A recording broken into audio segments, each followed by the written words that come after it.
अस्सलाम वालेकुम। हमने चैप्टर स्टार्ट किया हुआ टाइम सीरीज़ में हमने मोस्टली जो है अपना सिलेबस कवर कर लिया है।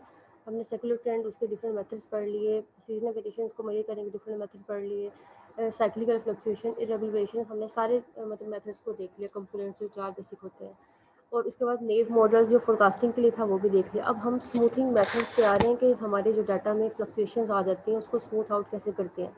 ये बेसिकली मूविंग एवरेज का मेथड हमने पढ़ लिया है, ट्रेंड जब हम पढ़ रहे थे, लेकिन अब यहाँ पे ज़रा इसको थोड़ा सा एलेबोरेट करके बताया हुआ है। स्मूथिंग मेथड ऑब्जेक्टिव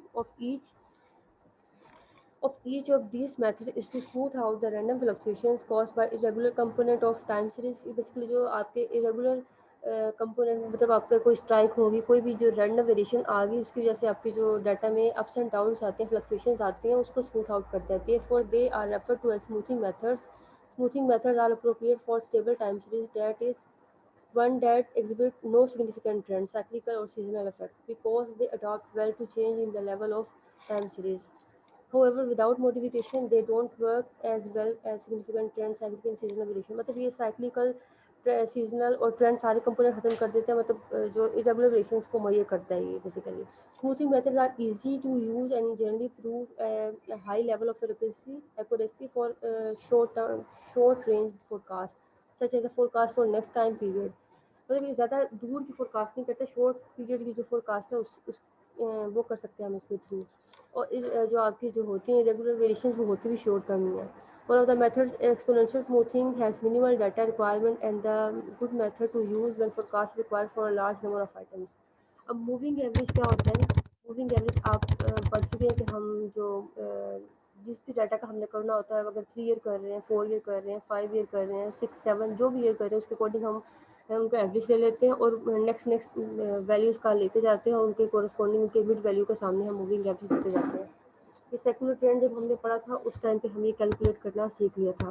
ठीक है, मूविंग एवरेज तो आपको आता ही है कि किस तरह से करते हैं। लेट्स सपोज अगर हमारे पास डाटा देखें, अगर इन तीनों वैल्यूज़ को ऐड किया, 3 पे डिवाइड किया, तो मिडिल वैल्यू के सामने हमारा जो है मूविंग एवरेज की वैल्यू आ जाएगी, यहाँ पे 19 आ रही है। सिमिलरली हम 3 वैल्यूज़ नेक्स्ट को ऐड करेंगे, प्रीवियस को छोड़ देंगे, तो इनके सामने जो इनका मीन आएगा वो 19 के सामने आ जाएगा। तो और आप थ्री वैल्यूज़ का मूविंग एवरेज लेते जाएंगे और आपके पास मूविंग एवरेज आ जाएगा।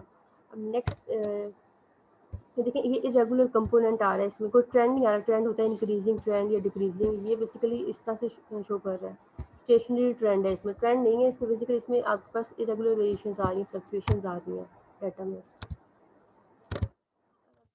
एक्यूरेसी क्या होता है? एक्यूरेसी का मतलब है कि आपके जो फोरकास्ट है उसमें एरर नहीं हुआ, वो आपको एक्यूरेट रिजल्ट दे रहे हैं मैक्सिमम पॉसिबल हद तक।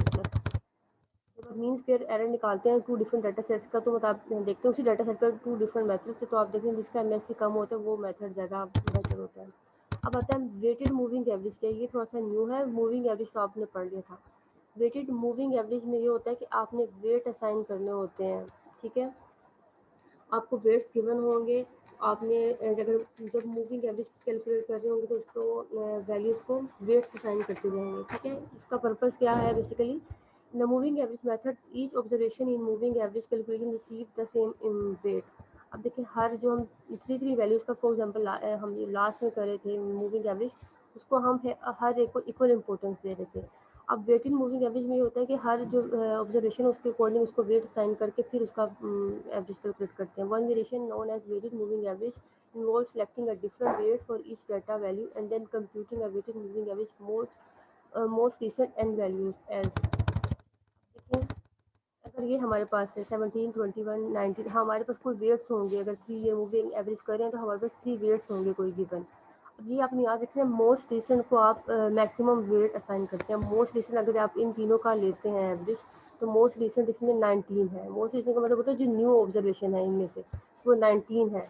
इसको हम जो है ज़्यादा वेट देंगे, उससे कम इसको, और सबसे कम इसको वेट देंगे। इस तरह से आप जो है ये मूविंग एवरेज कैलकुलेट करेंगे, वेटेड मूविंग एवरेज कैलकुलेट करेंगे। अब देखिए यहाँ पे दोनों मूविंग एवरेज बता दिए जो प्रीवियस क्वेश्चन में हम करते कि इस तरह से आप मूविंग एवरेज कैलकुलेट कर लिए। नेक्स्ट उन्होंने मूविंग एवरेज फोरकास्ट बता दिया कि अगर आप कर रहे हो तो देखिए 3 वैल्यूज़ का हम कर रहे थे ना, इन 3 वैल्यूज़ को छोड़ के उसके सामने आप जो है लिखते गए तो आपके सामने ये इस तरह से रिजल्ट आ जाएंगे मूविंग एवरेज फोरकास्ट। तो कास्ट एरर क्या होगा, ओरिजिनल वैल्यू और जो मूविंग एवरेज आपने कैलकुलेट की इनके दरमियान में एरर मतलब इनका डिफरेंस ले लेंगे तो आपके पास फोरकास्ट एरर आ जाएगा। स्क्वेयर फोरकास्ट एरर का मतलब है इन वैल्यूज का आप स्क्वेयर लेते जाएंगे।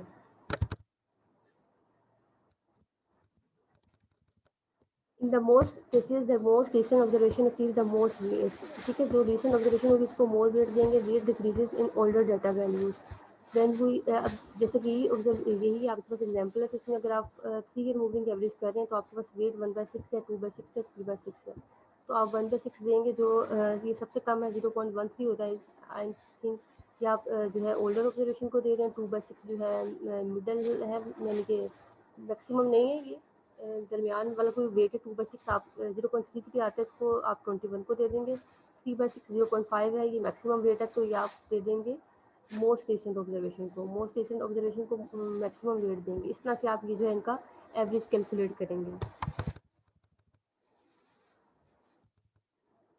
Note that the weighted moving average the sum of weights is equal to 1। अब जो इसका सम ऑफ वेट्स अगर आप 3/6 2/6 और 1/6 को ऐड करेंगे तो ये 1 बनेगा, ठीक है। इसका सम हमेशा 1 बनता है और ये 0 से 1 के दरमियान में लाई करता है वेट। इससे ना तो ये ज़्यादा होता है 1 से, और ना 0 से कम होता है।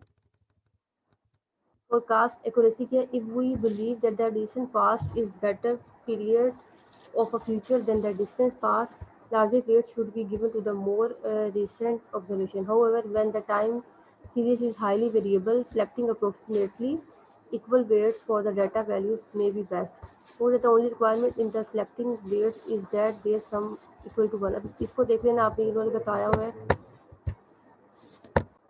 ये आपने अच्छी तरह से रीडिंग कर लेनी है पैराग्राफ्स की। नेक्स्ट आता है इसके बाद एक्सपोनेंशियल स्मूथिंग। क्या होता है एक्सपोनेंशियल स्मूथिंग का कॉन्सेप्ट आपकी बुक में भी गिवन है, आपने वो फोरकास्ट के नीचे पैराग्राफ में था, आपने देखा भी था वहाँ पे भी। ये भी बेसिकली आपको स्मूथ आउट करता है फ्लक्चुएशंस को और फोरकास्टिंग करता है आपके जो फ्यूचर के बारे में। ये ठीक है। Exponential smoothing uses weighted average of Special smoothing uses the weighted average of past time series values as the forecast. It is a special case of weighted moving average. Weighted moving average का special case है exponential smoothing method, which we select only one weight, the weight for the most recent observation.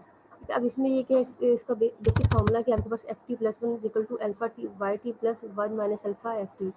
अब ये weights तो आपको question में given होंगे, और ये जो आपके पास एफ टी प्लस वन, इसका मतलब है जैसे कि आप टुमारो की करना चाह रहे हैं प्रिडिक्शन, तो ये आपके पास एफ टी जो है ये टुडे है, और ये वाई टी जो है ये आपके पास ओरिजिनल डाटा की वैल्यूज है, ठीक है। एफ टी प्लस वन का मतलब जो आप फोरकास्ट करना चाह रहे हैं ये प्रीवियस वैल्यू होगी, और ये ओरिजिनल डाटा की वैल्यू होगी, और ये आपको वेट्स गिवन होंगे। यहाँ इसके बारे में ये डिटेल में भी बताया गया है। और ये आपकी जो वेट्स की वैल्यू है वो 0 से 1 के दरमियान में लाई करती है। लेट्स सपोज अगर आप F2 कैलकुलेट कर रहे हैं तो ये अल्फा y1 हो जाएगा, 1 माइनस अल्फा f1 हो जाएगा। f1 की वैल्यू जो आपकी प्रीवियस फोरकास्ट होगी। F3 आप कैलकुलेट कर रहे हैं तो alpha y2 plus 1 minus alpha f2, यानी कि जो प्रीवियस आप कैलकुलेट कर चुके हैं F2 उसको यहाँ पे रखेंगे, और ये सेकंड ओरिजिनल ऑब्जर्वेशन होगी। F4 करना चाह रहे हैं तो अल्फा y आपके पास क्या हो जाएगा, यहाँ पे 3 हो जाएगा plus 1 minus alpha F four जो प्रीवियस कैलकुलेट कर चुके हैं, और y3 आपकी ओरिजिनल ऑब्जर्वेशन होगी, ठीक है। यहाँ पे सॉरी 3 आएगा, ये F3 आएगा, ठीक है। इस तरह से आप इसको कैलकुलेट कर लेंगे और देख लेंगे ये क्या है। सारे पैराग्राफ्स की जो आपने रीडिंग कर लेनी है। देखिए ये वेट्स, ये अल्फा की वैल्यू है, ये 1 माइनस अल्फा की वैल्यू है, ये F2 की वैल्यू होगी, ये y2 की वैल्यू होगी। इसके अकॉर्डिंग उन्होंने जो है यहाँ पे ये वैल्यूज को कैलकुलेट किया हुआ है। ये टाइम सीरीज का कोई डाटा है, एक्सपोनेंशियल स्मूथिंग की हुई है उन्होंने। एक्सपोनेंशियल स्मूथिंग फोरकास्ट के बाद फोरकास्ट एरर कैलकुलेट किया हुआ है। अल्फा उन्होंने यहाँ पे 0.2 लिया हुआ है। अल्फा 0.2 है तो 1 माइनस अल्फा क्या हो जाएगा 0.8, और उसके अकॉर्डिंग आप जो है ये सारी चीज़ें कैलकुलेट कर लेंगे।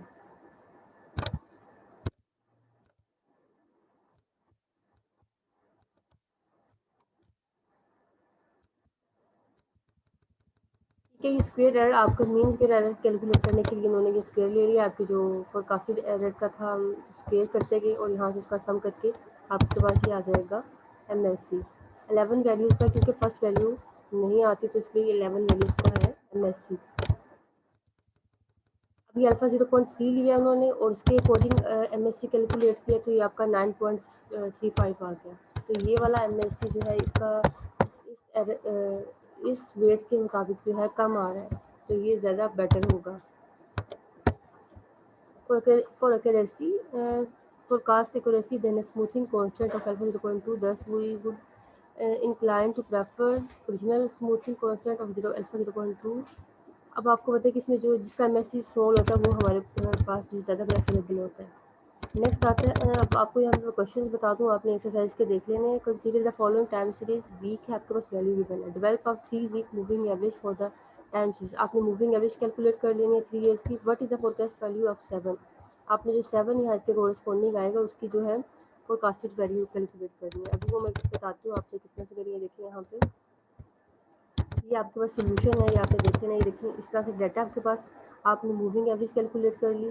अब मूविंग एवरेज जब आप कैलकुलेट करेंगे तो आप 3 ईयर की आपका फर्स्ट वैल्यू और लास्ट वैल्यू के सामने वैल्यूज नहीं आएंगी, दरमियान वाली सबके सामने आ जाएंगी। ठीक है, आपने फोरकास्टेड के लिए क्या करना है कि ये जो आप 3 ईयर मूविंग चल रहे थे फोरकास्ट में, नेक्स्ट कॉलम आपने यहाँ पे तो आप 3 ईयर मूविंग बना लिया, नेक्स्ट कॉलम में फोरकास्टेड बनाएंगे। फोरकास्ट के लिए आप क्या करेंगे कि 3 ईयर मूविंग कर रहे थे, 3 जो वैल्यूज है उनको स्किप कर दिया, फोर्थ के सामने लिख दी जो आपकी मूविंग एवरेज आ रही थी, नेक्स्ट के सामने लिखते कि जो यहाँ पे लास्ट में बच जाएगी वो 7 ईयर के सामने उसकी फोरकास्टेड वैल्यू हो जाएगी। ठीक है, वो यहाँ पे 14 आ जाएगी। देखिए ये दोबारा से मैं बता दूँ, जैसे ये देखिए आपने जब मूविंग एवरेज कैलकुलेट किया तो इन सब के सामने आ जाएगा ये, और ये वैल्यू आपकी स्किप हो जाएगी। जब आप ये आपका मूविंग एवरेज हो गया, आप फोरकास्टेड कॉलम में आएंगे तो आपने 1, 2 एंड 3 छोड़ देना है, क्योंकि आपकी 3 ईयर की मूवी चल रही थी, 3 मतलब जो भी था पीरियड, आपने 3 वैल्यूज को छोड़ दिया और उसके सामने जो आपकी फोरकास्टेड वैल्यूज आएंगी थी वो आप लिखते गए। यहाँ पे लास्ट में एक वैल्यू आ जाएगी, वो आपका फोरकास्ट हो जाएगी। ठीक है,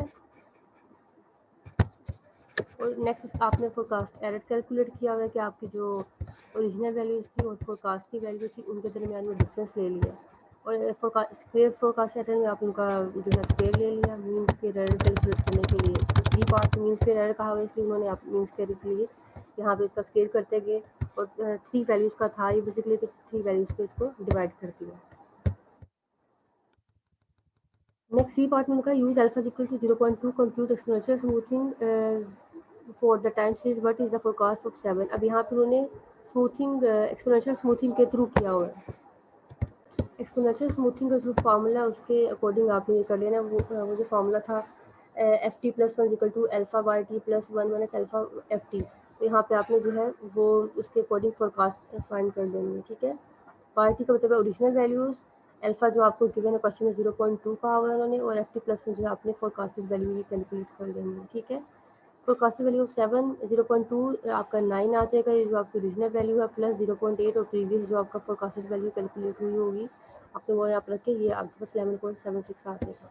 फिर इसका भी आपने नेक्स्ट अगर डी पार्ट में उन्होंने एमएससी कैलकुलेट करने के लिए कह दिया होगा तो आपने यहाँ पे Y T minus F T कर लेना है, स्क्वायर एरर कर लेना है, और ठीक है कि आपके पास वैल्यू आ जाएगी, आपने मीन स्क्वायर एरर कैलकुलेट कर देना है। Because the 3-week moving average has smaller MSE, it appears to provide the better forecast. अब देखिए एक ही क्वेश्चन पे दो तरह के मेथड अप्लाई किया तो उन्होंने कह दिया कि मूविंग एवरेज जो है वो बेटर रिजल्ट दे रहा है, तो इसलिए वो बेटर बेसिकली फोरकास्टिंग कर रहे हैं। नेक्स्ट ई पार्ट में क्या पूछा हुआ है उन्होंने, use the smoothing constant 0.4 compute the slower smoothing, does the smoothing constant provide better। अच्छा अभी उन्होंने कह दिया कि 0.4 आपने लेके फोरकास्टिंग करनी है, और फिर इसका भी एमएससी कैलकुलेट करके देख लेना है कि दोनों में से कौन से बेस्ट आ रहे हैं आपके पास। ठीक है, तो smoothing constant of 0.4 appears to provide the better forecast for the week 7 forecast alpha 0.4 is 0। ये देखिए 0.12.48 आगे उन्होंने फॉर्मूले के थ्रू कर दिया, लेकिन आप देखिए ये 0.2 के थ्रू 27 आई थी और 0.4 के थ्रू 22 आ गई, इसलिए फिर बेटर फोरकास्ट इसकी 0.4 वाली रेट्स के थ्रू होगी। नेक्स्ट इसके बाद आपने क्वेश्चन जो है सेकंड भी देख लीजिएगा, थर्ड भी अगर डाटा मिलता है तो इसमें से देख लीजिएगा। नेक्स्ट आ जाए आप क्वेश्चन नंबर 7 और 8 भी आपने ये दोनों क्वेश्चंस भी करना है, 6, 7, 8 इन तीनों क्वेश्चंस को भी आपने करना है। ठीक है, इसमें क्या है बेसिकली आपने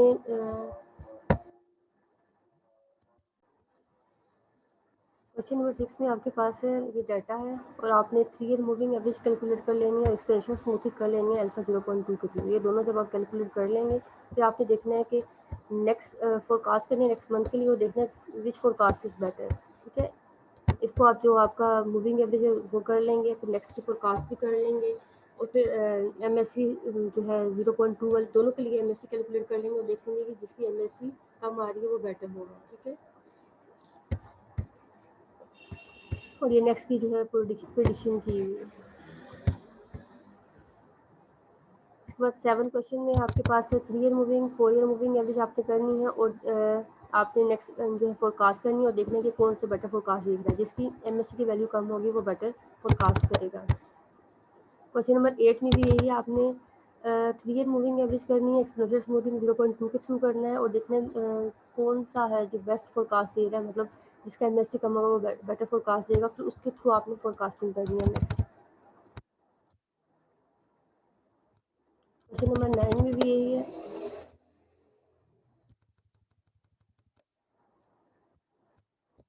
इसमें भी आपने 10 क्वेश्चन भी कर लेना है और 11 क्वेश्चन भी कर लेना है। आई होप आपको क्लियर होगा, अगर कुछ प्रॉब्लम हो तो आप पूछ लीजिएगा।